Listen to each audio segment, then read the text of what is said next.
कैसे हो आप सब लोग? आज हम लोग बात करने वाले हैं लाइफ प्रोसेस चैप्टर की।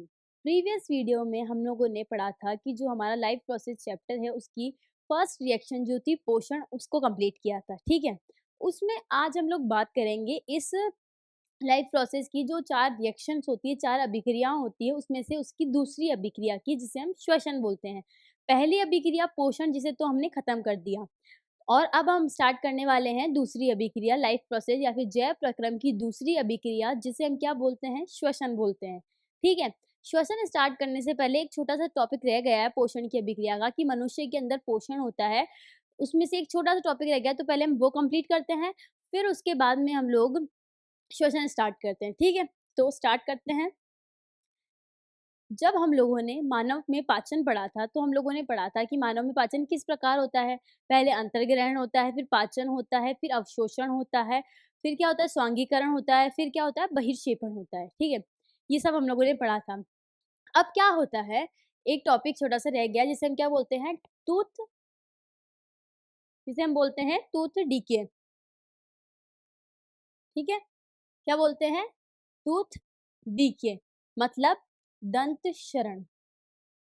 टूथ डीके या फिर दंत क्षरण ये क्या होता है? कुछ नहीं हमारे दाँतों का खराब हो जाना। जब हमारे दाँत खराब हो जाते हैं तो उसे हम क्या बोलते हैं? टूथ डीके या फिर दंत क्षरण। दंत क्षरण क्या होता है? यह इनमेल तथा डेंटिन के धीरे-धीरे मृदुकरण अथवा खराब होने के कारण होता है। मतलब हमारे दाँतों के धीरे-धीरे खराब होने के कारण होता है, ठीक है? दंत क्षरण क्या होता है? नॉर्मल लैंग्वेज में हम क्या बोलेंगे? ये जो हमारा दाँत है ये धीरे-धीरे क्या हो रहा है? खराब हो रहा है, ठीक है? इसके खराब होने को हम क्या बोलते हैं? दंत क्षरण। अब क्या होता है? इसमें 2 वर्ड दिए गए हैं डेफिनिशन के अंदर, इनमेल और दूसरा डेंटिन, ठीक है? इनमेल और डेंटिन। तो ये इनमेल क्या होता है और ये डेंटिन क्या होता है? और डेफिनेशन क्या दे रखी है? यह इनमेल तथा डेंटिन के धीरे-धीरे मृदुकरण अथवा खराब होने के कारण होता है। मतलब दंत-क्षय क्या हो? दाँतों का खराब होने के कारण होता है। जब हमारे दाँत खराब हो जाते हैं, तो उसे हम क्या बोलते हैं? दंत क्षरण बोलते हैं। अब उसमें ये पर्टिकुलरली 2 वर्ड्स यूज़ कर रहा है इनमेल और डेंटिन। ये क्या होता है? हमारे दाँत की 2 लेयर होती है, ठीक है? ये दाँत है हमारा, इसके सबसे आउटर मोस्ट लेयर ये क्या है डेंटिन सॉरी इनमेल ये क्या है इनमेल आउटर मोस्ट परत क्या है इनमेल ठीक है और इसके अंदर जो लेयर है उसे हम बोलते हैं डेंटिन ठीक है तो डेफिनेशन क्या है यह इनमेल तथा डेंटिन के धीरे धीरे मृदुकरण या फिर खराब होने के कारण है जब हमारे दांत के डेंटिन और इनमेल धीरे धीरे क्या होंगे खराब होंगे उसे हम क्या बोलेंगे दंत शरण मतलब जब हमारा दांत जो दांत है वो खराब हो जाएगा या फिर हम बोल सकते हैं हमारे दांत के इनमेल और डेंटिन परत के खराब होने के कारण क्या होता है दंत शरण होता है ठीक है तो ये जो हमारे दांत की आउटर मोस्ट लेयर है इसे हमने क्या बोल दिया इनमेल और इसके अंदर वाली लेयर है उसे हमने बोल दिया डेंटिन अब हम पढ़ते हैं इनमेल और डेंटिन क्या होते हैं हमें ये तो पता चल गया कि जब दंत क्षरण क्या होता है दांत के खराब होने को या फिर इनमेल और जो डेंटिन होता है उनके खराब होने को हम दंत क्षरण बोलते हैं अब हमें ये पता तो होना चाहिए कि इनमेल क्या होता है और डेंटिन क्या होता है ठीक है तो देखो इनमेल की बात करते हैं सबसे पहले इनमेल क्या होता है इनमेल यह दांत की सबसे बाहरी कठोर परत होती है जो ये हमारा दांत था इसकी सबसे आउटर मोस्ट लेयर हमारा दाँत जो होता है दाँत का सबसे कठोर परत जो बाहर का दाँत होता है ना, ये हमारे दाँत की सबसे कठोर परत होती है, ठीक है? हमारे दाँत की सबसे बाहरी और कठोर परत होती है, कौन? इनमेल, ठीक है? आगे चलते हैं। यह दाँत की सबसे बाहरी और कठोर परत होती है। जो दाँत होता है उसकी जो आउटर लेयर होती है वो सबसे कठोर होती है, जिसे हम क्या बोलते हैं? इनमेल बोलते हैं। यह जीवित कोशिकाओं की नहीं बनी होती है मतलब इसकी जो कोशिकाएं होती है वो जीवित नहीं होती है तथा इसका पुनर्निर्माण संभव नहीं है। मतलब ये बोलना चाह रहा है कि जो इनमेल लेयर है, उसकी जो परत है वो जो होती है जीवित कोशिकाओं की नहीं बनी हुई होती है, इसीलिए इसका पुनर्निर्माण संभव नहीं है। मतलब एक बार जब इनमेल परत खराब हो गई तो उसका पुनर्निर्माण या फिर वापस बनना संभव नहीं है। क्यों? क्योंकि वो किसकी कोशिकाओं की बनी है? मृत कोशिकाओं की बनी होती है, उसकी कोशिकाएं जीवित नहीं होती है। ठीक है? तो इनेमेल क्या होता है? कुछ नहीं होता है। इनेमेल क्या होती है? हमारे दांत की सबसे बाहरी परत होती है, बाहरी और कठोर परत होती है, और ये जीवित कोशिकाओं का नहीं बना होता है, इसीलिए इसका पुनर्निर्माण संभव नहीं है। और हमारे दांत जब एक बार खराब हो जाते हैं तो वापस सही नहीं होते हैं, या फिर हम बोल सकते हैं इस परत का पुनर्निर्माण नहीं होगा। ठीक है? अब आती है बात डेंटिन की। यह इनमेल परत के नीचे उपस्थित होती है। मैंने आपको बताया था, ये हमारा दांत है।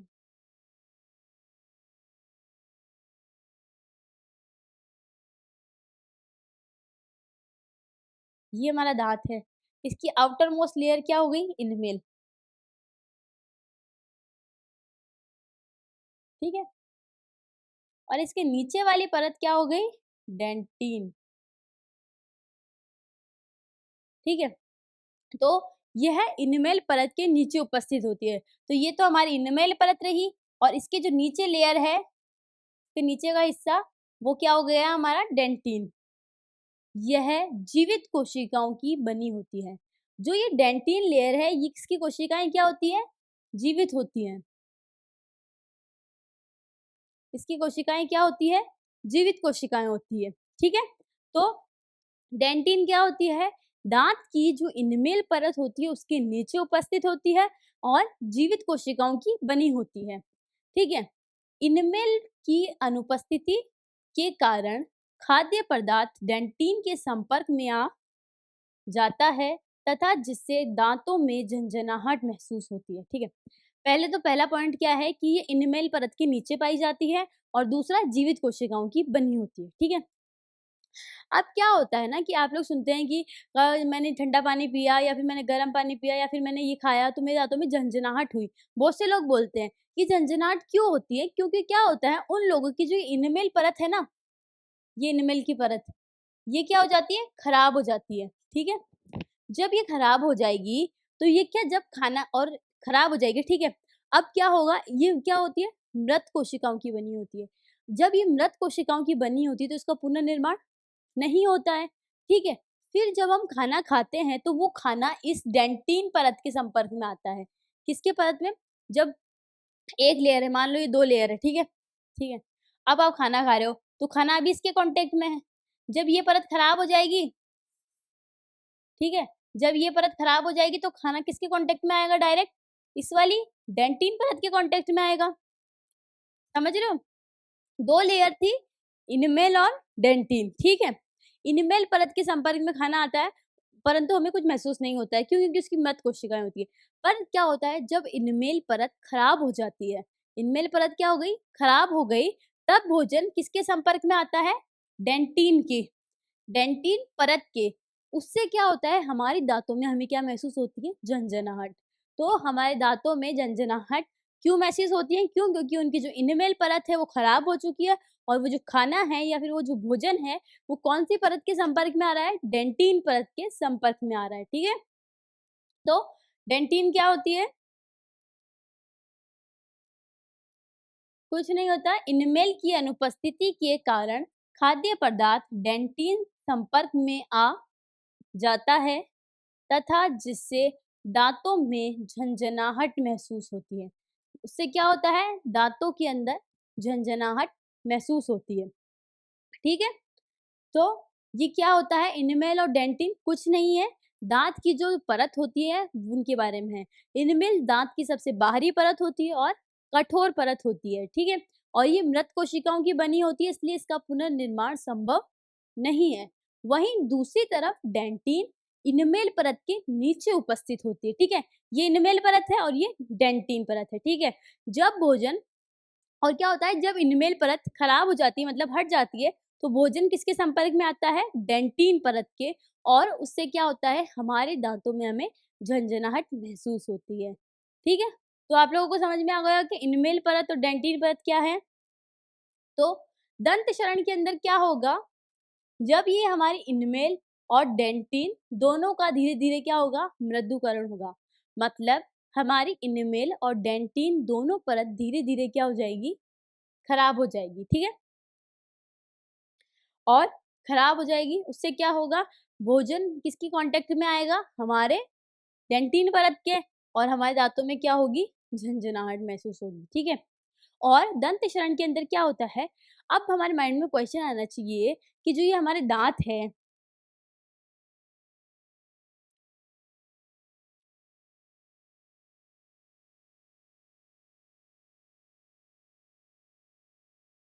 ये जो हमारा दाँत है, अभी मैंने बताया जो हमारी इनमेल परत है, सबसे बाहरी परत है, ठीक है? और साथ में कठोर, ठीक है? तो आपके माइंड में क्वेश्चन आना चाहिए कि ऐसा क्या हुआ कि इस परत को खराब हो गई ये परत, ठीक है? इस परत इनमेल परत खराब कैसे हुई? तो क्या होता है, देखो क्या होता है कि देखो, हमारे मुख में उपस्थित जीवाणु, हमारे मुख में क्या उपस्थित है? जीवाणु। हमारे माउथ में बहुत सारे बैक्टीरियाज़ उपस्थित होते हैं, ठीक है? तो हमारे मुख में उपस्थित जीवाणु शर्करा भोजन से क्रिया करके अम्ल का निर्माण करते हैं। जब हम खाना खाते हैं, तो हमारे दाँतों के अंदर थोड़ा-थोड़ा भोजन अटक जाता है, ठीक है? पर भले ही वो हमको दिखता नहीं हो, पर वो थोड़ा-थोड़ा भोजन रह जाता है, ठीक है? अब क्या होता है, जो हमारे मुँह के अंदर बैक्टीरिया है, वो क्या करते हैं, दाँतों के अंदर उस भोजन से क्या करते हैं, क्रिया करते हैं, ठीक है? और क्या बनाते हैं, अम्ल बनाते हैं। वो अम्ल क्या करता है, इस परत पर कार्य करता है। कौन? अम्ल। और जब वो अम्ल इस परत पर कार्य करता है, तब इस परत का क्या होता है, मृदुकरण होता है, या फिर ये परत धीरे-धीरे क्या हो जाती है, खराब हो जाती है। ठीक है? तो अब समझ में आया कि दंत शरण या फिर इनिमेल परत खराब क्यों हुई? इसीलिए बोलते हैं कि जब आप खाना खाते हैं, उसके बाद में आपको ब्रश करना चाहिए। ठीक है? क्यों? क्योंकि क्या होता है कि हमारे माउथ में बैक्टीरिया होते हैं, ठीक है? अब जब हमने खाना खाया है, तो थोड़ा बहुत भोजन हमारे दाँतों में अटक जाता है, ठीक है? तो ये बैक्टीरिया क्या करते हैं, बैक्टीरिया या फिर जीवाणु किससे क्रिया करते हैं? भोजन से, ठीक है? और क्या बनाते हैं? अम्ल बनाते हैं।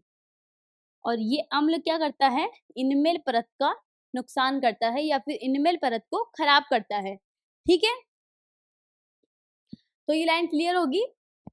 हमारे मुख में उपस्थित जीवाणु शर्करा भोजन से क्रिया करके अम्ल का निर्माण करते हैं, और यह अम्ल इनमेल तथा डेंटिन मृदुकरण करता है। मतलब पहले तो ये धीरे-धीरे किसे खराब करेगा? हमारी इनमेल परत को। हमारे दाँतों की जो इनमेल परत है, उसे खराब करेगा, ठीक है? उसके बाद में ये धीरे-धीरे जब इनमेल परत पूरी खराब हो जाएगी, उसके बाद में ये अंदर वाली परत डेंटिन परत को खराब करेगा, ठीक है? समझ में आ गया होगा? फिर आता है, हमारे मुख में उपस्थित लार अम्ल को उदासीन कर देती है और दंत की सतह तक पहुँचने नहीं देती है। ठीक है? अब क्या होता है, मैंने आपको आगे पढ़ाया, हम लोगों ने प्रीवियस वीडियोज़ में पढ़ा है कि हमारे मुख में क्या होती है, लार ग्रंथि होती है, ठीक है? ये लार ग्रंथि क्या करती है, लार का स्रवण करती है। इस लार में क्या होता है, ये लार कौन-सी नेचर की होती है, बेसिक नेचर की होती है, ठीक है? आप लोगों को पता होगा कि अम्ल और क्षार अभिक्रिया करके क्या बनाते हैं, उदासीन हो जाते हैं, आपस में एक-दूसरे को न्यूट्रल कर देते हैं, ठीक है? तो जो हमारे अम्ल ने क्या बनाया, हमारे बैक्टीरिया ने क्या बनाया, अम्ल, ठीक है? और हमारी हमारी लार कौन-से नेचर की होती है? क्षार। तो अम्ल और क्षार ने हमारी लार के जो क्षार ने और जो बैक्टीरिया के अम्ल को आपस में मिलके क्या कर दिया? उदासीन कर दिया। और जब वो अम्ल उदासीन हो गया, तो वो हमारे दाँत के पास में पहुँचा ही नहीं, और जब ये दाँत के पास में नहीं पहुँचा, तो क्या हुआ? उसका मृदुकरण नहीं हुआ। ठीक है? तो क्या होता है, हमारे मुख में मैंने आपको बताया कि दंत शरण क्या होता है कि हमारे माउथ में बहुत सारे बैक्टीरिया होते हैं। ये बैक्टीरिया क्या करते हैं, हमारे मुख में जो भोजन बच जाता है दाँतों के अंदर, उससे क्रिया कर कर क्या बनाते हैं, अम्ल बनाते हैं और यही अम्ल हमारे दाँतों को नुकसान पहुँचाता है।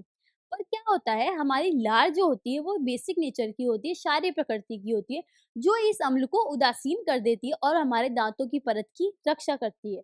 ठीक है? परत की रक्षा करती है। फिर आता है अनेक जीवाणु खाद्य कणों के साथ मिलकर दांत पर चिपक कर दंत प्लाक का निर्माण करते हैं। तो ये बोल रहा है कि बहुत सारे जीवाणु होते हैं। क्या होते हैं? बहुत सारे जीवाणु हमारे बहुत सारे जीवाणु क्या करते हैं? हमारे दांतों से दांतों के अंदर जो भोजन होता है उसके साथ क्रिया करते हैं। ठीक है? क्या लिखा है? अनेक जीवाणु खाद्य कण के साथ मिलकर क्या करते हैं? दांतों के ऊपर चिपक जाते हैं। ठीक है? और क्या बनाते हैं? दंत प्लाक। देखो क्या होता है। हुँ। आप लोगों ने देखा होगा कि जो दाँत होते हैं, उसके ऊपर पतली-पतली, जैसे हमने मान लो किसी ने 1-2 दिन, किसी भी व्यक्ति ने 1 या 2 दिन ब्रश नहीं किया, तो उसके दाँतों पे क्या हो जाती है, येलो-येलो सी पतली-सी लेयर जमा हो जाती है। वो क्या होता है, ये जो हमारा भोजन है और भोजन के कण हैं और ये जो जीवाणु हैं, दोनों कहाँ पर चिपक जाते हैं? हमारे दाँत पर। और किसका निर्माण करते हैं? उस येलो लेयर का निर्माण करते हैं और उस येलो लेयर को ही हम क्या बोलते हैं? दंत प्लाक बोलते हैं। क्या बोलते हैं? दंत प्लाक, ठीक है? तो दंत प्लाक क्या होता है? क्वेश्चन पूछ सकते हैं कि दंत शरण क्या होता है? तो इनमेल और डेंटिन परत का धीरे-धीरे मृदुकरण क्या होता है? हमारा दंत शरण। अगर दंत प्लाक पूछे तो जीवाणु और खाद्य कण दाँत की सतह पर चिपक कर एक परत का निर्माण करते हैं, उसे हम क्या बोलते हैं? दंत प्लाक बोलते हैं, ठीक है? तो इन्हीं सब से बचने के लिए आप लोगों को बार-बार बोला जाता है कि ब्रश करिए, ठीक है? इसलिए बोलते हैं ताकि क्या हो, कि दस दंत प्लाक का निर्माण नहीं हो, ठीक है? दंत शरण नहीं हो, मतलब इनमेल परत और डेंटिन परत का नुकसान नहीं हो, ठीक है? तो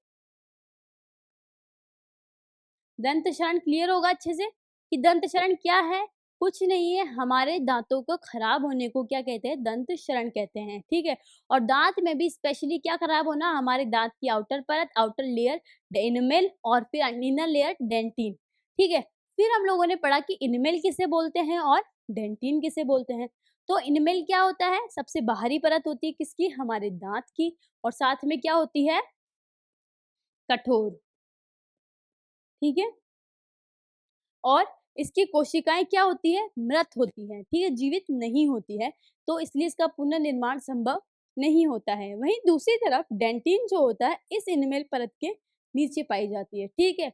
और जीवित कोशिकाओं की बनी होती है, ठीक है?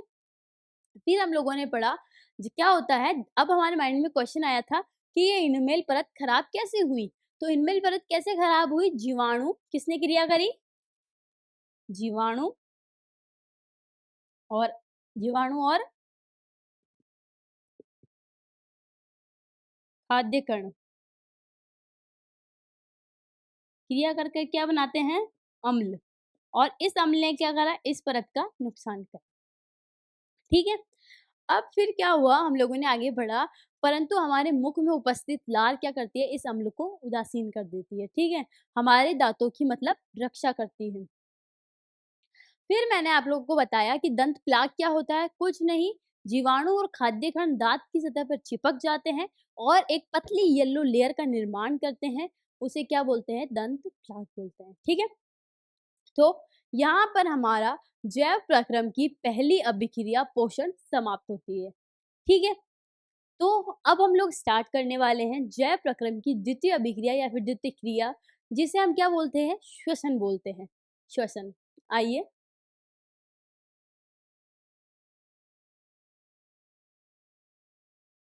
श्वसन, ठीक है? तो स्टार्ट करते हैं श्वसन। पहली बात, श्वसन का नाम लेते ही आप लोगों के माइंड में ये नहीं होना चाहिए कि साँस को अंदर लेना और साँस को बाहर छोड़ना, वो श्वसन नहीं होता है, ठीक है? तो श्वसन को नाम सुनते ही आपके माइंड में ये बिल्कुल नहीं आना चाहिए कि श्वसन क्या होता है? श्वसन साँस लेना और साँस छोड़ना श्वसन नहीं होता है, ठीक है? तो फिर श्वसन क्या होता है? ठीक है? मैं आपको पढ़ाती हूँ, चलिए आगे पढ़ते हैं हम लोग। तो हम लोग स्टार्ट करते हैं हमारा टॉपिक श्वसन। पर ये बात माइंड में मत लाइएगा कि सांस को, ऑक्सीजन को अंदर लेना और कार्बन डाइऑक्साइड को बाहर छोड़ना क्या होता है, श्वसन होता है। ऐसा बिल्कुल नहीं होता, ठीक है। श्वसन क्या है? पोषण की क्रिया के दौरान, पोषण में हम लोगों ने क्या करा, भोजन को ग्रहण करा, ठीक है। उसके बाद में उसका पाचन करा और फिर जहां पर भी उस पचित भोजन की जरूरत थी वहां पर उसे भेज दिया, ठीक है। तो वो हमने करा पोषण। पोषण की क्रिया के दौरान ग्रहण किए गए भोजन से ऊर्जा प्राप्त करने की प्रक्रिया को श्वसन कहते हैं। मतलब पोषण की क्रिया के दौरान हमने जो भोजन ग्रहण किया है उस भोजन से हमें क्या लेनी है, एनर्जी लेनी है और उसे हम क्या बोलते हैं, श्वसन बोलते हैं। मतलब भोजन से एनर्जी को लेना क्या कहलाता है, हमारा श्वसन। तो श्वसन क्या होता है, भोजन से ऊर्जा लेना, ठीक है। तो और किस प्रक्रम के दौरान, पोषण की क्रिया के दौरान। हम लोग खाना क्यों खाते हैं, क्यों, क्योंकि हमें एनर्जी चाहिए। ये एक ही एम है हमारे खाने खाने का कि हम लोगों को एनर्जी चाहिए, ताकत चाहिए, इसीलिए हम क्या करते हैं, भोजन खाते हैं, ठीक है, भोजन लेते हैं, ठीक है। तो भोजन की क्रिया के दौरान ग्रहण किए गए, सॉरी, पोषण की क्रिया के दौरान ग्रहण किए गए भोजन से ऊर्जा प्राप्त करने की प्रक्रिया, ठीक है, को हम क्या कहते हैं, श्वसन कहते हैं। अर्थात भोजन से ऊर्जा प्राप्त करने की प्रक्रिया को श्वसन कहते हैं। तो सिंपल लैंग्वेज में हम ये भी बोल सकते हैं कि भोजन से ऊर्जा प्राप्त करने की प्रक्रिया को हम क्या बोलते हैं, श्वसन बोलते हैं, ठीक है। तो भोजन से क्या प्राप्त करनी है, सिर्फ ऊर्जा। तो श्वसन क्या होता है, ऑक्सीजन को अंदर लेना और कार्बन डाइऑक्साइड को बाहर छोड़ना श्वसन नहीं है। श्वसन क्या है, हमने जो भोजन लिया है उससे क्या प्राप्त करना, ऊर्जा प्राप्त करना श्वसन है।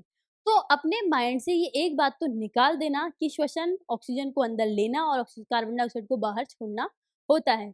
श्वसन क्या होता है, भोजन से ऊर्जा प्राप्त करना। क्या होता है, भोजन से ऊर्जा प्राप्त करना क्या होता है, श्वसन होता है, ठीक है। तो देखो फिर आता है, श्वसन में दो क्रियाएं सम्मिलित रूप से एक साथ होती है।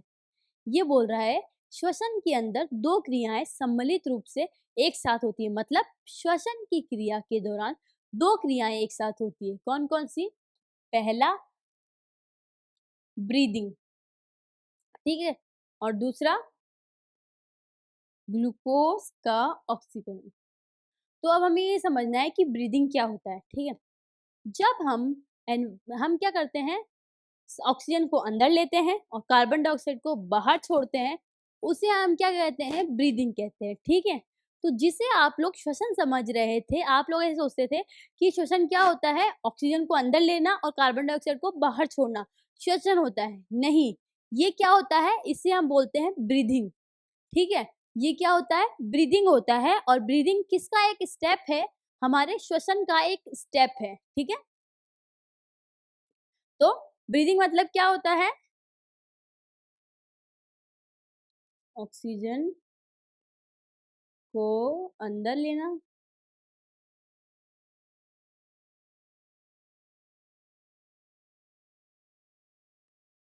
कार्बन डाइऑक्साइड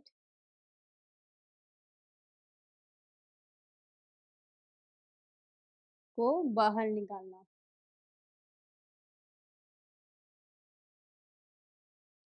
ठीक है।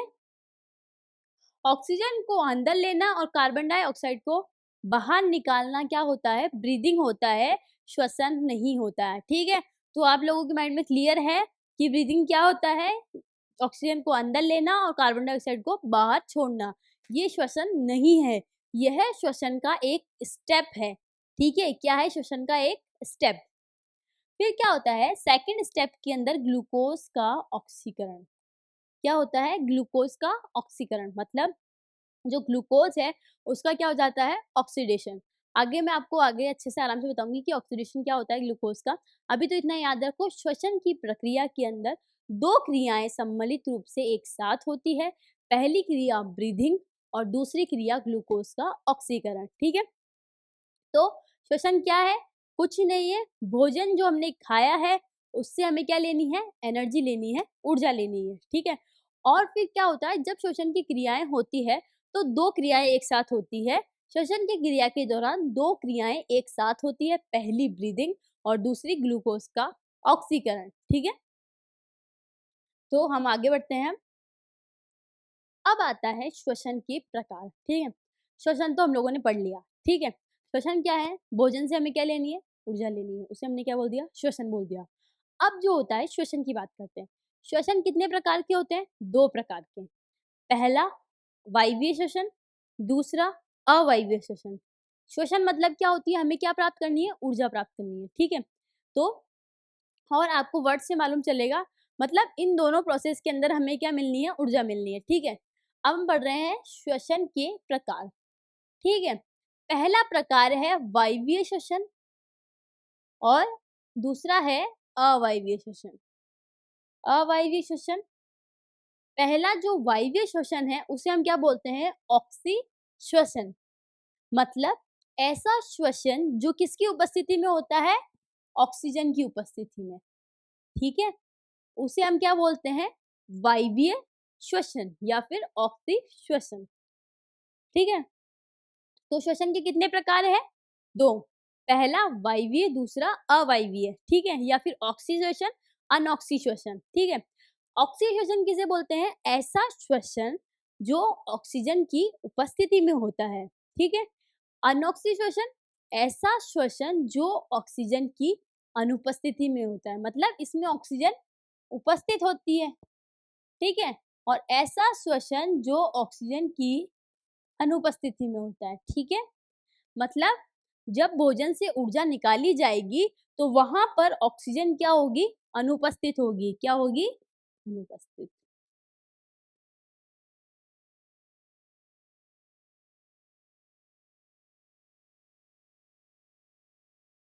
ठीक है। तो वायवीय श्वसन किसे बोलते हैं, ऐसे श्वसन जो ऑक्सीजन की उपस्थिति में हो, ठीक है। और अवायवीय श्वसन, ऐसा श्वसन जो ऑक्सीजन की अनुपस्थिति में हो, ठीक है। नाम से ही पता पड़ रहा है, ऑक्सी मतलब ऑक्सीजन, अनऑक्सी मतलब ऑक्सीजन नहीं है, ठीक है। तो हम लोग बात करते हैं ऑक्सी श्वसन या फिर वायवीय श्वसन और ऑक्सी श्वसन की, ठीक है।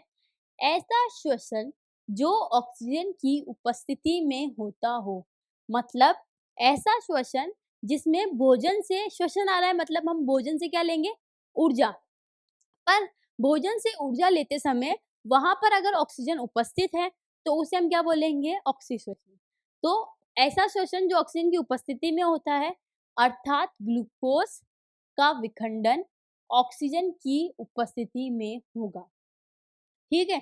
ग्लूकोज का विखंडन किस में होगा, ऑक्सीजन की उपस्थिति में होगा, ठीक है। ग्लूकोज का विखंडन में आपको, जैसे हम थोड़ा सा आगे बढ़ेंगे मैं आपको अच्छे से समझाऊंगी, पर अभी तो इतना याद रखो आप कि क्या होता है, ऐसा श्वसन जो ऑक्सीजन की उपस्थिति में हो उसे हम क्या बोलते हैं, ऑक्सी श्वसन। और अनऑक्सी श्वसन क्या होता है, ऐसा श्वसन जो ऑक्सीजन की अनुपस्थिति में होता है, अर्थात ग्लूकोज का विखंडन ऑक्सीजन की अनुपस्थिति में होता है। मतलब जब श्वसन हो रहा है और वहां पर ऑक्सीजन अनुपस्थित है, या फिर ग्लूकोज का विखंडन जो है वो भी ऑक्सीजन की अनुपस्थिति में होगा, ठीक है। तो श्वसन के कितने प्रकार होते हैं, दो प्रकार होते हैं, ठीक है। तो कौन कौन से, ऑक्सी श्वसन और अनऑक्सी श्वसन। ऐसा श्वसन जो ऑक्सीजन की उपस्थिति में हो और ऐसा श्वसन जो ऑक्सीजन की अनुपस्थिति में हो, ठीक है। जो ऑक्सीजन की उपस्थिति में होगा उसे वायवीय और जो ऑक्सीजन की अनुपस्थिति में होगा उसे अवायवीय श्वसन बोलेंगे, ठीक है। आगे बढ़ते हैं हम।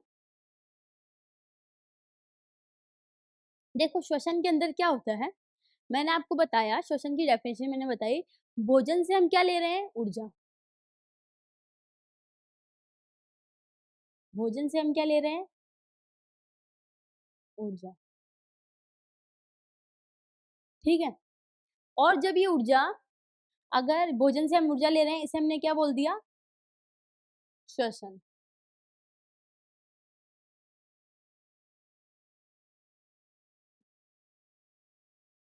ठीक है।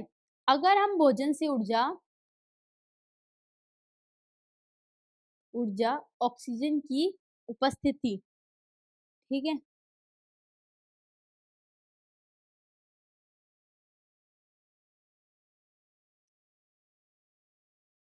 ही में लेते हैं तो इसे हम क्या बोलते हैं, वायवीय श्वसन।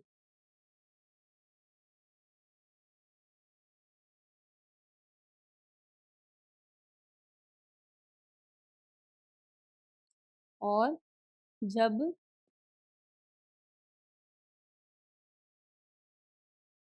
ऑक्सीजन की अनुपस्थिति,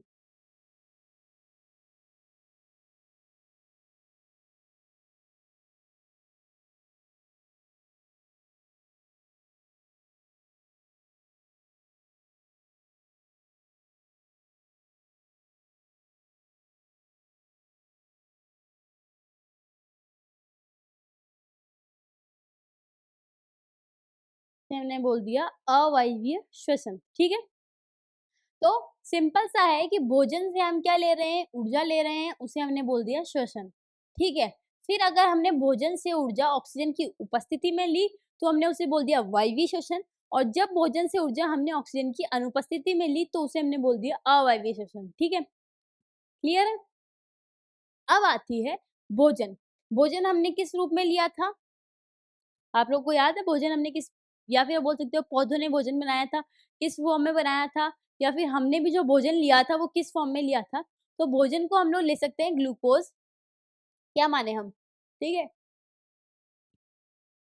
C6H12O6, ठीक है।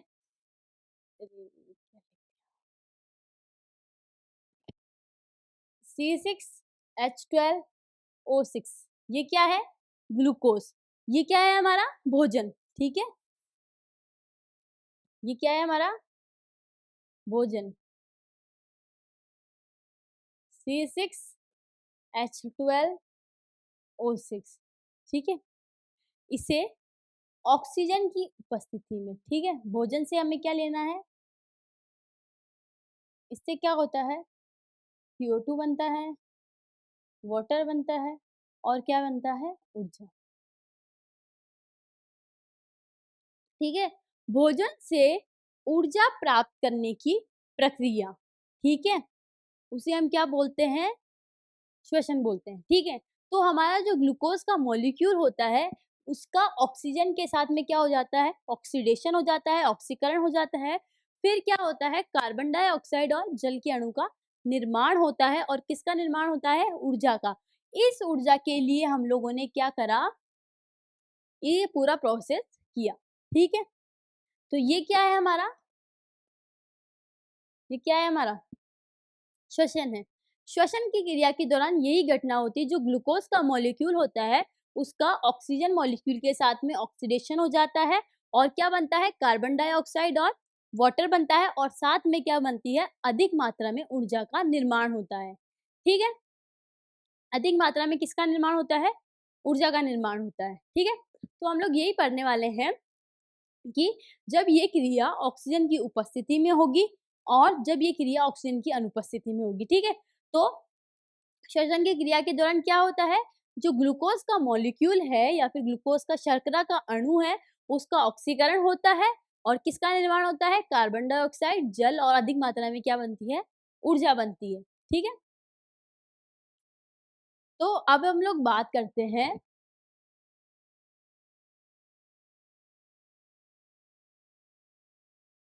मैंने अभी अभी लिखा, मैंने क्या लिखा, C6H12O6 क्या बन गया, CO CO2, वाटर, जल, और क्या बनी, ऊर्जा बनी। तो ऐसा तो नहीं होगा ना कि ग्लूकोज मॉलिक्यूल डायरेक्ट ब्रेक होकर कार्बन डाइऑक्साइड बना होगा। इसमें बहुत सारे क्या होते हैं, स्टेप होते हैं, क्या होते हैं, स्टेप होते हैं, ठीक है। बहुत सारे स्टेप होते हैं, उन स्टेप को फॉलो करने के बाद में ये 6 कार्बन का अणु है, देखो 6 कार्बन का, ये 1 कार्बन का, तो 6 से ब्रेक होकर सीधा 6 के विभाजन से ये थोड़ी बना होगा 1, 6 से पहले 3 का मॉलिक्यूल 3 कार्बन के अणु बने होंगे, 3 कार्बन अणु से फिर 1 कार्बन के अणु बने होंगे, ठीक है? तो क्या होता है, देखो सबसे पहले ग्लूकोज का क्या होता है, सबसे पहले हम लोग पढ़ने वाले हैं, पहले देखो भिन्न पथों द्वारा ग्लूकोज का विखंडन। ग्लूकोज का विखंडन, देखो ये क्या है, C6H12O6 क्या बना, CO2 वाटर। ग्लूकोज के अणु का विखंडन हो गया, मतलब ये टूट गया। विखंडन मतलब क्या होता है, टूट गया। ग्लूकोज का अणु टूट के क्या बन गया, कार्बन डाइऑक्साइड, ठीक है। तो जो प्रीवियस डेफिनेशन के अंदर मैंने आप लोगों को बताया था कि ग्लूकोज का विखंडन, जो ग्लूकोज का विखंडन अगर ऑक्सीजन की उपस्थिति में होगा तो उसे हम क्या बोलेंगे, जब ग्लूकोज का विखंडन ऑक्सीजन की उपस्थिति में होगा तो उसे वायवीय श्वसन, और ऑक्सीजन की अनुपस्थिति में होगा तो अवायवीय श्वसन, ठीक है। अब हम लोग पढ़ने वाले हैं भिन्न पथों द्वारा ग्लूकोज का विखंडन। अलग अलग पथ के द्वारा किसका विखंडन, ग्लूकोज का। सबसे पहले क्या होता है, हमारे पास ग्लूकोज होगा,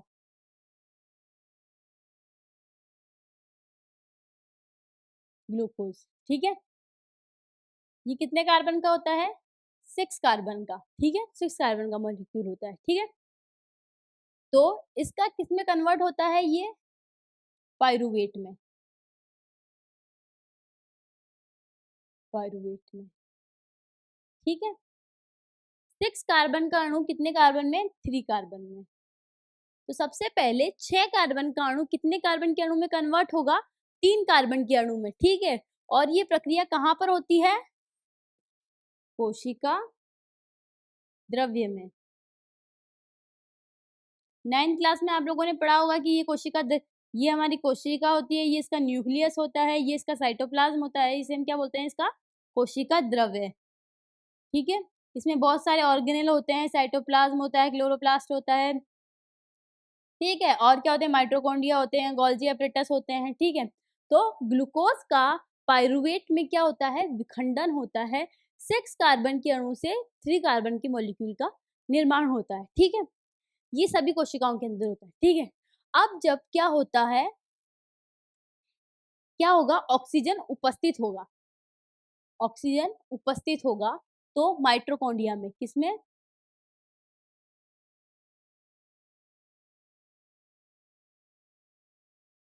माइटोकॉन्ड्रिया में क्या होगा, इस 3 कार्बन के अणु से क्या बनेंगे, एक कार्बन का अणु कार्बन डाइऑक्साइड, जल और ऊर्जा, क्या बनेगी, ऊर्जा।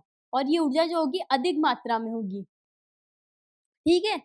पाइरुवेट, अगर ऑक्सीजन उपस्थित हुआ तो पाइरुवेट किस में विभाजित होगा, ऑक्सीजन की उपस्थिति के अंदर माइटोकॉन्ड्रिया के अंदर क्या बनाएगा, कार्बन डाइऑक्साइड, जल और अधिक मात्रा में ऊर्जा का निर्माण करेगा। अब क्या होता है, कुछ जीव जो होते हैं वो क्या होते हैं, अवायवीय श्वसन करते हैं। अपन तो क्या करते हैं, वायवीय श्वसन करते हैं। तो अपने अंदर क्या होगा, ग्लूकोज होगा, ग्लूकोज से क्या बनेगा, पाइरुवेट बनेगा, ठीक है, कोशिका द्रव्य के अंदर। फिर उसके बाद में उस पाइरुवेट से माइटोकॉन्ड्रिया के अंदर ऑक्सीजन की उपस्थिति के अंदर क्या बनेगा, कार्बन डाइऑक्साइड, जल और ऊर्जा, ठीक है। तो आप लोगों को समझ में आ रहा है कि जो हम श्वसन या फिर जब भी हम सांस लेते हैं, उस प्रक्रम के दौरान जो हमने ऑक्सीजन ली, वो ऑक्सीजन कहाँ पर यूज आई, वो ऑक्सीजन यहाँ पर यूज आई, ठीक है। उस ऑक्सीजन के कारण हमें क्या मिला, उस ऑक्सीजन के कारण कार्बन डाइऑक्साइड का ब्रेक डाउन हुआ, वाटर मॉलिक्यूल मिला, और क्या मिली, हमें ऊर्जा मिली।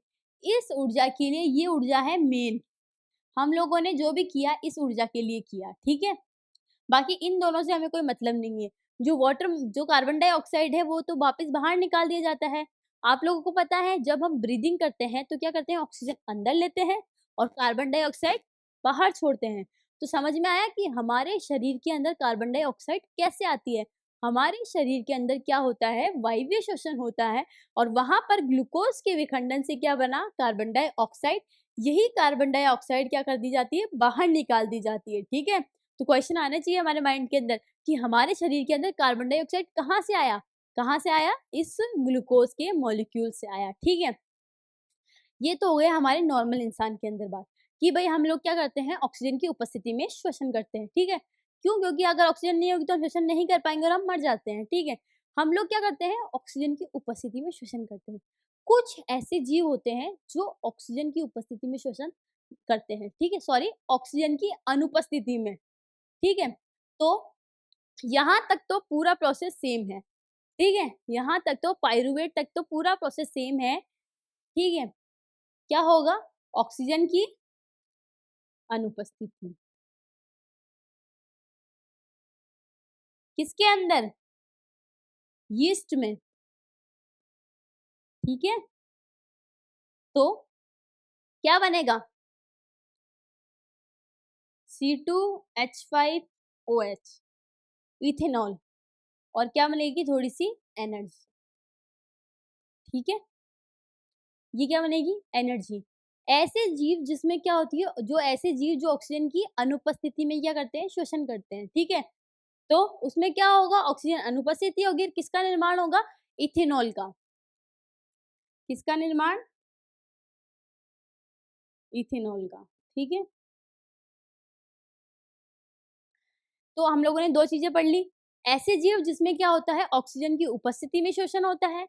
तो जिन जीवों में ऑक्सीजन की उपस्थिति में शोषण होगा, तो उसमें पाइरूवेट के विखंडन से क्या बनेगा? कार्बन डाइऑक्साइड और जल बनेगा और अधिक मात्रा में ऊर्जा का निर्माण होगा। वहीं दूसरी तरफ ऐसे जीव जिसमें ऑक्सीजन की अनुपस्थिति में शोषण होता है, उसमें पाइरूवेट से क्या बनता है? इथेनॉल बनता है, ठीक है? और कम मात्रा में ऊर्जा का निर्माण होता है, ठीक है? अब क्या होता है, कभी-कभी हमारे अंदर भी क्या होता है, अवायवीय श्वसन होता है, मतलब ऑक्सीजन की अनुपस्थिति में श्वसन होता है, ठीक है? आप लोग देखोगे कि कई बार क्या होता है, जब हम हमारे पीछे कुत्ता पड़ जाता है, ठीक है? फिर हम क्या करते हैं, बहुत तेज़ भागते हैं, ठीक है? जब हम बहुत तेज़ भागते हैं, तो उस भागने के लिए हमें क्या चाहिए? ऊर्जा चाहिए, एनर्जी चाहिए, ठीक है? और ये एनर्जी हमें कहाँ से मिलेगी? ये ऑक्सीजन होगा तभी तो हमें क्या मिलेगी? एनर्जी मिलेगी। ठीक है? पर क्या होता है, जब हम भागते हैं तो हमारे में अंदर क्या हो जाती है, ऑक्सीजन की कमी हो जाती है, ठीक है? तो जब हमारे अंदर ऑक्सीजन की कमी हो जाती है, तो हमारी मांसपेशियाँ क्या करती है, ये किसमें होता है? मांसपेशियों में।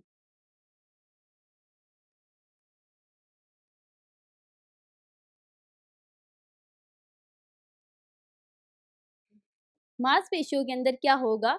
मांसपेशियों के अंदर क्या बनाएगा, तो क्या होगा, हमारी मांसपेशियों के अंदर भागने से क्या बनेगा? लैक्टिक एसिड बनेगा। क्या बनेगा?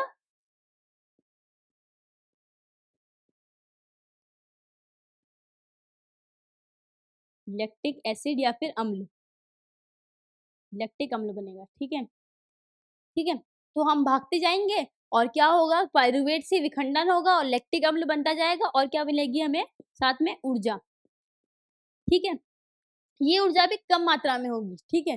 तो क्या होगा, हाँ, जब हमारे पीछे कुत्ता पड़ जाता है तो हम बहुत ज़ोरों से भागते हैं, ठीक है? भागते हैं तो हम क्या करते हैं, हमारे शरीर के अंदर ऑक्सीजन की कमी हो जाती है और जब ऑक्सीजन की कमी हो जाती है तो क्या होगा, ग्लूकोज़ का विखंडन नहीं होगा और हमें एनर्जी नहीं मिलेगी।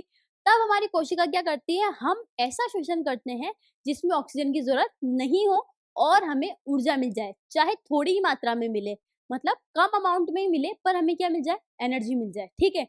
उस एनर्जी के साथ में हम क्या बनता है, लैक्टिक एसिड। ये लैक्टिक एसिड क्या हो जाता है, हमारी मसल्स के अंदर जमा हो जाता है। उससे क्या होता है, फिर हम जब हम रुक जाते हैं या फिर थोड़ी देर बाद में हमारे पाँव में क्या होता है, दर्द होता है, क्रैम्प आने लग जाते हैं, ठीक है? तो जब कभी भी हम फर्स्ट टाइम क्या करेंगे, वॉक के ऊपर जाएँगे, जॉगिंग के ऊपर जाएँगे या फिर बहुत तेज़ भागेंगे, ठीक है? तो क्या होता है, अगले दिन या फिर नाइट के अंदर हमारे पाँव के अंदर दर्द होता है, क्रैम्प्स आते हैं, क्यों? क्योंकि क्या होता है, वहाँ पर ऐसा शोषण होता है जिसमें ऑक्सीजन क्या होता है, अनुपस्थित होता है और क्या बनता है, लैक्टिक एसिड। इस लैक्टिक एसिड के कारण ही हमें क्या होता है, हमारे पाँव में क्रैम्प्स आते हैं, दर्द होते हैं, ठीक है? तो हम लोग हमारा टॉपिक क्या था, भिन्न पथों द्वारा ग्लूकोज का विखंडन। तो कितने पथ थे, 1 2 3, मतलब अलग अलग पथ से किसका विखंडन कर रहे हैं हम, ग्लूकोज का। इसमें फर्स्ट पथ के अंदर हमने ग्लूकोज का विखंडन किया कार्बन डाइऑक्साइड में, दूसरे पथ के अंदर हम लोगों ने ग्लूकोज के विखंडन किया इथेनॉल में और तीसरे में किसमें किया, लैक्टिक एसिड के अंदर, ठीक है? तो एक बार मैं वापस बताती हूँ, क्या होता है ग्लूकोज से क्या प्राप्त करना, ऊर्जा प्राप्त करना, तो क्या कहलाता है हमारा श्वसन कहलाता है। तो क्या होता है ग्लूकोज का अणु टूट कर क्या बनाता है ऑक्सीजन की उपस्थिति में, क्या बनाता है कार्बन डाइऑक्साइड, जल और ऊर्जा। तो हमें क्या चाहिए, सिर्फ ऊर्जा चाहिए, ये कार्बन डाइऑक्साइड तो वापस बाहर निकाल दी जाती है। ठीक है, तो सबसे पहले क्या होता है ग्लूकोज का अणु किसमें विभाजित होता है, पाइरुवेट के अंदर, मतलब 6 कार्बन का अणु कितने कार्बन के अणु में परिवर्तित होता है, 3 कार्बन के अणु के अंदर। और कहाँ पर होता है, कोशिका द्रव्य के अंदर। ठीक है, ये स्टेप वायवीय श्वसन और अवायवीय श्वसन दोनों के अंदर क्या है, कॉमन है। ठीक है, दोनों के अंदर होता है। ठीक है, फिर क्या होता है वायवीय श्वसन, ऐसे जीव जो क्या करते हैं वायवीय श्वसन करते हैं, हमारे अंदर इस पाइरुवेट का विखंडन होता है। ठीक है, किसमें, कार्बन डाइऑक्साइड में, जल में और ऊर्जा में। ठीक है, और कहाँ पर होता है, माइटोकॉन्ड्रिया के अंदर। वहीं दूसरी तरफ कुछ जीव ऐसे होते हैं जो श्वसन कहाँ पर करते हैं, ऑक्सीजन की अनुपस्थिति में क्या करते हैं, श्वसन करते हैं। तो वहां पर जो ये पाइरुवेट है किसमें विभाजित होगा, इथेनॉल के अंदर। ठीक है, फिर आता है तीसरी कंडीशन, जब हम भागते हैं, एक्सरसाइज करते हैं, हमारे पीछे कुत्ता बढ़ जाता है, तब क्या होता है, हम अचानक से भागते हैं, उससे क्या होता है हमारे अंदर ऑक्सीजन की कमी हो जाती है और हमारी बॉडी क्या करती है, अनएरोबिक रेस्पिरेशन स्टार्ट करती है। उससे क्या होता है, लैक्टिक एसिड का निर्माण होता है और लैक्टिक एसिड के कारण हमें क्या होते हैं, क्रैम्प महसूस होते हैं। तो थर्ड क्या है, पाइरुवेट किस में कन्वर्ट होता है, लैक्टिक एसिड में। कहाँ पर, मसल्स के अंदर, मांसपेशियों के अंदर। तो याद रखना ये कहाँ पर होता है, माइटोकॉन्ड्रिया में, ये यीस्ट के अंदर। और ये क्या होती है, जो हमारी मसल्स कोशिका होती है, मांसपेशियां या फिर पेशी कोशिका होती है, उनके अंदर होता है। ठीक है, तो अगर पाइरुवेट से कार्बन डाइऑक्साइड, जल और ऊर्जा बनेगी तो हम इसे बोलेंगे वायवीय श्वसन। पाइरुवेट से इथेनॉल अम्ल बनेगा तो हम क्या बोलेंगे, अवायवीय श्वसन। और ये भी क्या है हमारा, अवायवीय श्वसन। ठीक है, तो क्लियर है आप लोगों के माइंड में कि श्वसन क्या होता है, भोजन से ऊर्जा प्राप्त करना। तो ये लाइन क्लियर होगी आप लोगों के अंदर, आप लोगों के माइंड में, कि मैंने बताया कि ऑक्सी श्वसन के अंदर क्या हो रहा है, ग्लूकोज का विखंडन ऑक्सीजन की उपस्थिति में। क्या है, ग्लूकोज का विखंडन ऑक्सीजन की उपस्थिति में होता है। तो देखो, ग्लूकोज का विखंडन पाइरुवेट में हुआ और पाइरुवेट से ग्लूकोज का विखंडन किसकी उपस्थिति में हुआ, ऑक्सीजन की उपस्थिति में। तो ये है हमारा वायवीय श्वसन।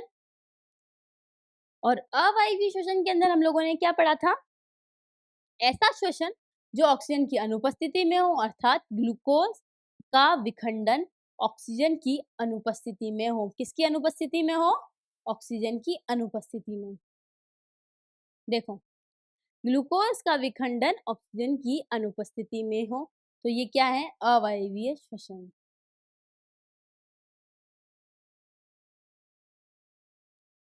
ठीक है, तो क्लियर होगा कि अलग अलग पथों के द्वारा ग्लूकोज का विखंडन कैसे होता है। ठीक है, तो आगे बढ़ते हैं हम।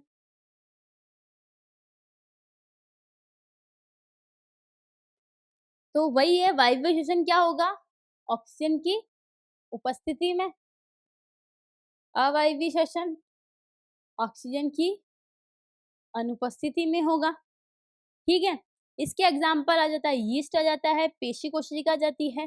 ठीक है, इसके अंदर क्या होगा, C6H12O6, ये रिएक्शन बहुत इंपॉर्टेंट है।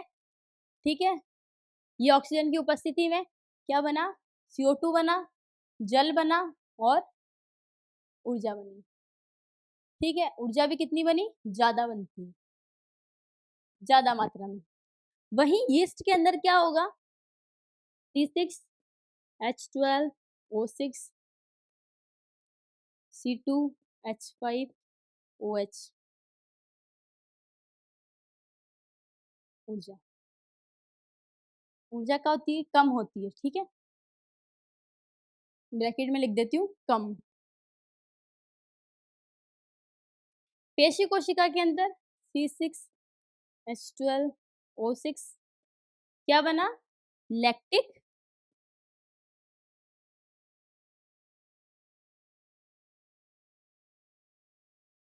अम्ल। ठीक है, तो यही था कि वायवीय श्वसन में कौन सी रिएक्शन आती है, अवायवीय श्वसन में कौन सी रिएक्शन आती है, और वायवीय श्वसन कहाँ होगा, माइटोकॉन्ड्रिया में।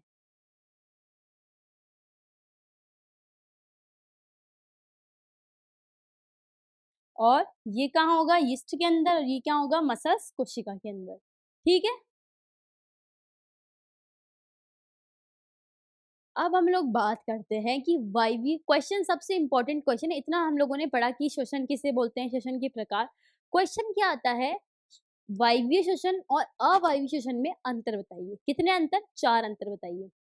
तो क्वेश्चन कहाँ से आएगा, क्वेश्चन यहाँ से आएगा कि वायवीय श्वसन और अवायवीय श्वसन में अंतर बताइए। ठीक है, मोस्ट इंपॉर्टेंट क्वेश्चन है, यही क्वेश्चन हर बार पूछा जाता है और आगे भी आने के चांसेस है इसके आगे भी आने के। क्वेश्चन क्या है, वायवीय श्वसन और अवायवीय श्वसन में अंतर बताइए। ठीक है, तो हम लोग पढ़ते हैं वायवीय श्वसन, अवायवीय श्वसन। नाम से क्लियर हो रहा होगा, वायवीय श्वसन मतलब ऑक्सीजन की उपस्थिति में, अवायवीय श्वसन ऑक्सीजन की अनुपस्थिति में। देखो, वायवीय श्वसन ऑक्सीजन की उपस्थिति में होता है, ठीक है, वहीं दूसरी तरफ ऑक्सीजन की अनुपस्थिति में होता है। ठीक है, फर्स्ट पॉइंट है। सेकंड पॉइंट, ग्लूकोज का पूर्ण ऑक्सीकरण या फिर विखंडन, मतलब ये क्या है, C6H12O6, O2, CO2, वाटर और एनर्जी। तो 6 कार्बन के अणु से एक कार्बन का अणु बना, मतलब क्या हुआ, कंप्लीट या फिर पूर्ण विखंडन। क्या हुआ, पूर्ण विखंडन। वहीं दूसरी तरफ ग्लूकोज का आंशिक ऑक्सीकरण या फिर विखंडन, मतलब आधा ही विखंडन होता है। देखो, C6H12O6 या तो बनेगा C2H5OH, एथेनॉल प्लस ऊर्जा, और क्या बनेगा, लैक्टिक एसिड।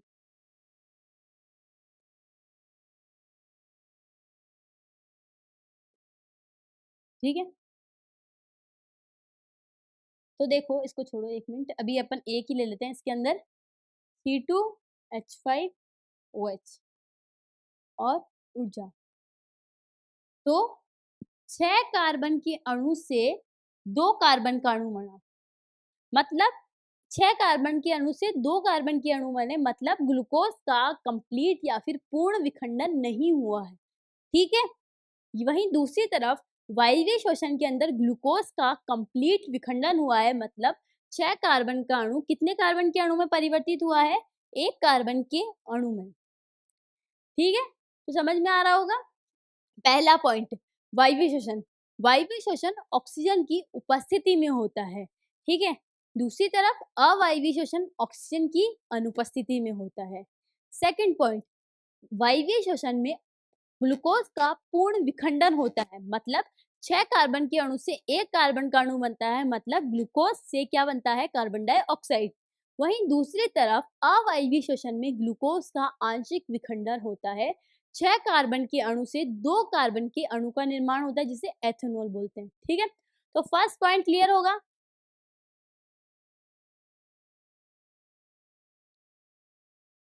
तो फर्स्ट पॉइंट क्लियर होगा, ऑक्सीजन की उपस्थिति में होता है, और सेकंड पॉइंट क्या है, इसका कंप्लीट विखंडन होता है। ठीक है, अब क्या होता है, मैंने आपको बताया कि इसमें क्या हो रहा है, कंप्लीट विखंडन हो रहा है, 6 कार्बन से 1 कार्बन बन रहा है, और एनर्जी जो होगी वो ज्यादा होगी। ठीक है, यहाँ पर एनर्जी क्या होगी, कम होगी। देखो, ग्लूकोज का कंप्लीट या फिर ग्लूकोज का पूर्ण ऑक्सीकरण होने के कारण क्या होता है, अधिक मात्रा में ऊर्जा का निर्माण होता है। क्या होता है, अधिक मात्रा में ऊर्जा का निर्माण होता है। कितना बनता है, क्या बनता है, 38 या फिर 36 एटीपी मॉलिक्यूल। ठीक है, वहीं दूसरी तरफ अवायवीय श्वसन में कम ऊर्जा का निर्माण होता है, 2 एटीपी। कितने एटीपी बनते हैं, 2 एटीपी। यहाँ पर तो 36 to 38 एटीपी बन रहे हैं, वहीं दूसरी तरफ यहाँ पर ओनली 2 ही एटीपी के अणु का निर्माण हो रहा है। ठीक है। क्यों? क्योंकि यहाँ पर ग्लूकोज के अणु का कंप्लीट विखंडन नहीं हो रहा है। यहाँ पर ग्लूकोज के अणु का कंप्लीट विखंडन हो रहा है, इसीलिए यहाँ पर ज़्यादा ऊर्जा बनती है। ठीक है? तो थर्ड पॉइंट भी क्लियर होगा, अधिक मात्रा में ऊर्जा का निर्माण होता है। ठीक है? फोर्थ पॉइंट आता है, माइटोकॉन्ड्रिया में होता है। वायवीय श्वसन कहाँ पर होता है? माइटोकॉन्ड्रिया में। वहीं अवायवीय श्वसन कहाँ होता है? कोशिका द्रव्य में। ठीक है, तो क्लियर होगा आप लोगों के बाद में, आपके माइंड में क्या होता है कि क्वेश्चन क्या आएगा कि वायवीय श्वसन और अवायवीय श्वसन में अंतर बताइए। ठीक है, तो वायवीय श्वसन नाम से पता पड़ रहा है ऑक्सीजन की उपस्थिति में हो रहा है, अवायवीय श्वसन ऑक्सीजन की अनुपस्थिति में हो रहा है। वायवीय श्वसन में क्या होता है? ग्लूकोज का पूर्ण विखंडन होता है, मतलब 6 कार्बन के अणु से 1 कार्बन के अणु बनता है। ठीक है, और यहाँ पर 6 कार्बन के अणु से 2 कार्बन के अणु बनता है और ग्लूकोज का कंप्लीट विखंडन नहीं होता है। तीसरा आता है, अधिक मात्रा में ऊर्जा का निर्माण होता है। अधिक मात्रा में ऊर्जा का निर्माण वायवीय श्वसन में इसलिए होता है क्यों? क्योंकि वहां पर ग्लूकोज का पूर्ण ऑक्सीकरण होता है। तीसरे के अंदर, अवायवीय श्वसन के अंदर क्या होता है? कम मात्रा में ऊर्जा का निर्माण होता है। क्यों? क्योंकि अवायवीय श्वसन में कम ऊर्जा का निर्माण होता है। चौथा आता है, वायवीय श्वसन माइटोकॉन्ड्रिया में होता है और अवायवीय श्वसन जो होता है कोशिका द्रव्य में होता है। ठीक है, तो इसको स्टार कर लेना। मोस्ट इंपॉर्टेंट क्वेश्चन है, यही पूछा जाता है, वायवीय श्वसन और अवायवीय श्वसन के अंदर अंतर बताइए। ठीक है, देखो थोड़ा पीछे चलते हैं। मैंने आपको बताया कि अधिक मात्रा में क्या बनती है? ऊर्जा बनती है। इधर मैंने आपको बताया 36 एटीपी और इधर बताया 38 एटीपी। ठीक है, अब ये 36 और 38 तो समझ में आ गया, एटीपी क्या होता है। ठीक है, तो अब हम लोग पढ़ते हैं इस एटीपी के बारे में कि ये एटीपी क्या होता है। एटीपी इसकी फुल फॉर्म है, एटीपी की फुल फॉर्म है एडिनोसिन ट्राइफॉस्फेट। ट्राई मतलब 3, फॉस्फेट मतलब फॉस्फेट ग्रुप। तो ये एडिनोसिन है, एक फॉस्फेट, दूसरा फॉस्फेट, तीसरा फॉस्फेट। ठीक है, एडिनोसिन ट्राइफॉस्फेट मतलब 1 2 3। ठीक है, तो ये बोल रहा है एटीपी क्या होता है? Adenosine triphosphate. ये ऐसे होती है इसके स्ट्रक्चर। तो ये देखो यहाँ पर भी बना रखी है। माइटोकॉन्ड्रिया के अंदर एटीपी का निर्माण होता है और जिसे ऊर्जा मुद्रा भी कहते हैं। ठीक है, क्या होता है, जो भी ऊर्जा बनती है उस ऊर्जा को किसके फॉर्म में स्टोर किया जाता है? एटीपी की फॉर्म में। ठीक है, तो सबसे पहले क्या होता है, एटीपी क्या होता है?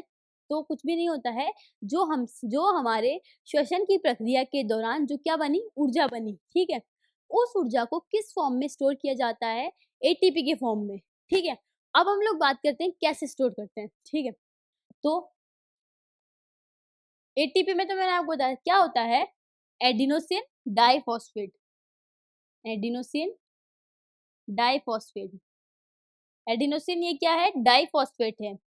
तो क्या होता है, जब एनर्जी बनती है तो आप लोगों ने पढ़ा होगा कि जब भी कोई बॉन्ड बनता है तो ऊर्जा का लगती है वहां पर। ठीक है, और जब भी कोई बॉन्ड ब्रेक होता है तो वहां पर क्या होती है? ऊर्जा मुक्त होती है। ठीक है, तो हमारे पास में क्या आ गई? ऊर्जा आ गई। ठीक है, ये क्या है? ऊर्जा। तो हमारे पास में एक फास्फोरस भी था, तो हम लोगों ने क्या करा, इस फास्फोरस को इसके साथ में क्या बना दिया? बंध बना दिया। और जब बंध बना तो बंध बनाने के अंदर क्या हुई? ऊर्जा स्टोर हो गई। ठीक है, तो यहाँ पर ये ऊर्जा क्या हो गई? काम में आ गई। ये क्या बना दिया इस ऊर्जा ने? बंध। ठीक है, अब आप लोग सोच रहे होंगे कि हमने तो ऊर्जा अपने कोई भी काम करने के लिए यूज किया था, हमारे बॉडी के फंक्शन करने के लिए यूज में लिया था। ठीक है ना, तो ये ऊर्जा हम वहां पर यूज लेंगे। ये हमने क्या करा है? स्टोर करिए यहाँ पर ऊर्जा, एक्स्ट्रा ऊर्जा को स्टोर करिए। ठीक है, क्या करा हमने? क्या कर दिया? फॉस्फेट का एक बॉन्ड बना दिया, उससे क्या हुई? ये ऊर्जा क्या हो गई? वहां पर यूटिलाइज हो गई। ठीक है, अब क्या होगा? हमने उसे स्टोर कर दिया। अब जब कभी भी हमें क्या चाहिए होगी? ऊर्जा चाहिए होगी। ठीक है, जब भी हमें ऊर्जा चाहिए होगी तो क्या होगा? इस बॉन्ड का ब्रेक डाउन होगा, ये बॉन्ड टूट जाएगा और ये एडिनोसिन डाइफॉस्फेट में परिवर्तित हो जाएगा और यहाँ पर हमें क्या मिल जाएगी, ऊर्जा मिल जाएगी। ठीक है, तो क्या होगा, एडिनोसिन डाइफॉस्फेट होता है। जब क्या करता है एडिनोसिन डाइफॉस्फेट एक फॉस्फेट के साथ में क्या बना लेता है, एक और बंध बना लेता है और वहां पर क्या हो जाती है, ऊर्जा यूज हो जाती है। क्यों? क्योंकि जब भी बंध बनता है तो ऊर्जा यूज होती है। ठीक है, फिर क्या होता है, जब भी कभी हमें ऊर्जा चाहिए होगी तब हम क्या करेंगे, इस बॉन्ड को तोड़ देंगे, इस बॉन्ड को अलग कर देंगे और क्या ले लेंगे, ऊर्जा ले लेंगे। ठीक है, तो एटीपी क्या होता है, एडिनोसिन ट्राइफॉस्फेट, मतलब 3 फॉस्फेट होते हैं माइटोकॉन्ड्रिया के अंदर। और एटीपी का निर्माण कहाँ पर होता है, एटीपी का निर्माण माइटोकॉन्ड्रिया के अंदर एटीपी का निर्माण होता है। तो एटीपी का निर्माण कहाँ पर हुआ, हमारे माइटोकॉन्ड्रिया के अंदर। ठीक है, माइटोकॉन्ड्रिया के अंदर एटीपी का निर्माण होता है और एटीपी का निर्माण होगा और एटीपी को हम क्या बोलते हैं, ऊर्जा मुद्रा।